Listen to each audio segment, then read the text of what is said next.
Au début c'est très dur, tu vas gagner zéro. Avant j'avais un job, là j'ai pu me délaisser de mon job et me consacrer vraiment à fond dans ma carrière sportive. Et moi c'est un sport difficile et tout peut s'écrouler du jour au lendemain.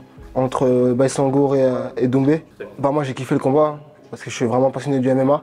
J'ai kiffé le combat parce qu'il y a eu des beaux gestes techniques. Après je trouvais que Doumbé il commençait à prendre un peu l'avantage au deuxième round. Premier round il perd, deuxième round il gagne.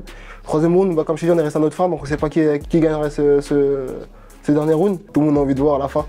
On a tous envie de voir la fin et je pense que ce sera un combat de fou, mais pas de la même manière je pense, parce que là maintenant ils se connaissent. Ils ont fait 10 minutes dans la cage, peut-être 6. Donc là maintenant ils se connaissent un petit peu, donc ils savent à quoi s'attendre. Donc ce sera un combat différent, c'est sûr et certain. Je m'inspire un peu de tout le monde, des meilleurs, comme Khabib, en termes de ground and pound au sol. J'aime bien reprendre un peu ces petites techniques, mais de le mettre à ma manière. J'étais performant étant le plus jeune champion du KSW. Avant, c'était pas légalisé le MMA. J'étais déjà champion d'une grosse organisation. Donc j'avais déjà cette popularité en tant que combattant de MMA. Après maintenant, quand le MMA a été légalisé, médiatiquement, ça a suivi. Donc voilà, on a tous un rôle à jouer. Benoît Sani a joué son rôle en performant à l'UFC, c'est un combat au Brave aussi. Au début c'est très dur, tu vas gagner zéro et puis à la fin tu vas commencer à gagner un peu de pognon et il faudra se construire intelligemment parce qu'on apprend tout seul, il faut faire les bonnes choses. Parce que le MMA c'est un sport difficile et que ça ne pardonne pas et que tout peut s'écrouler du jour au lendemain.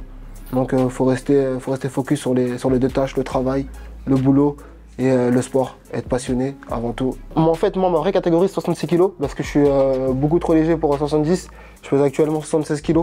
Donc j'aurai un petit cutting à faire. Pas un gros cutting comme Benoît Sani qui a un vrai 70 kg ou d'autres combattants comme Islam Makhachev. Moi je suis un vrai 66 kg. Donc là c'est encore un défi que je vais relever. Mais ça va être un beau combat. Ça va être un beau combat. Là je pourrais gérer cette puissance là qui est 70 kg. Là 77 kg je voulais taper fort contre un mec qui était invaincu, qui était à 14 victoires, 0 défaites, qui avait plus de 13 finishes à son actif. J'ai tenu tête et pour moi je gagnais. Mais malheureusement, c'est comme ça. Ils l'ont donné la victoire. Après, j'étais pas chez moi. Je pense que tout était contre moi, on va dire. Donc c'était un peu difficile. Arrivé à la décision, je savais que j'allais perdre parce que voilà, je suis pas chez moi. Là, c'est un Polonais, c'est quelqu'un du pays. Donc je savais que la victoire allait lui donner. Donc il fallait que je finisse le combat vraiment à la manière, soit par décision unanime vraiment où je domine tous les rounds, ou soit par un étranglement ou par un TKO. Malheureusement on a fini par une décision. Et puis voilà, c'est comme ça. C'est une bonne expérience, j'ai beaucoup appris de ce combat. On est plein de visages de MMA maintenant, visages MMA français je veux dire. Chaque combattant apporte un truc à l'organisation, faire les bons choix. Que ce soit de KSW, PFL ou UFC.